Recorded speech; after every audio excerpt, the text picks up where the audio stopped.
आज मैं आपको उड़ीसा के कालाहांडी के एक ऐसे प्रयास की बात बताना चाहता हूं जो कम पानी और कम संसाधनों के बावजूद सफलता की नई गाथा लिख रहा है। यह है कालाहांडी की सब्जी क्रांति।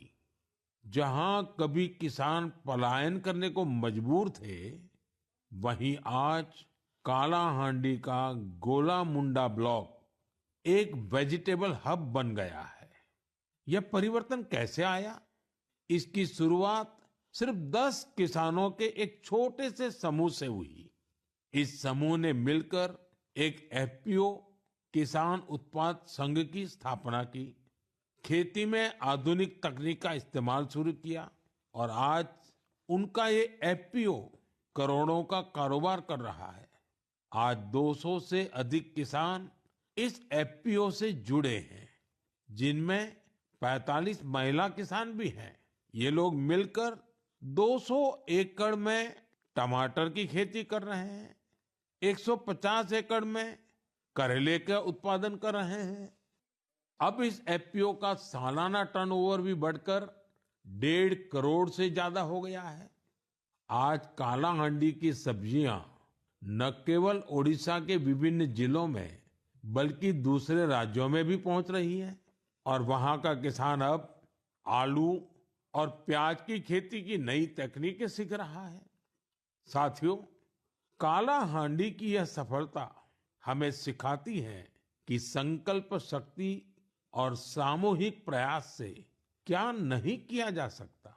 मैं आप सभी से आग्रह करता हूं, अपने क्षेत्र में एफपीओ को प्रोत्साहित करें, किसान उत्पादक संगठनों से जुड़ें और उन्हें मजबूत बनाएं।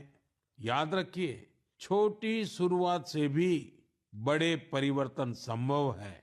हमें बस दृढ़ संकल्प और टीम भावना की जरूरत है। माननीय प्रधानमंत्री जी के मन की बात में उल्लेख किया गया है। हमारा जो एफपीओ गोलामुंडा से है, आग्रही चाषी एफपीओ नाम से, जो टमाटो फार्मिंग में बहुत ज़्यादा उन्होंने सक्सेस पाया है, उसके लिए मैं उनको बहुत ज़्यादा अभिनंदन देना चाहूँगा।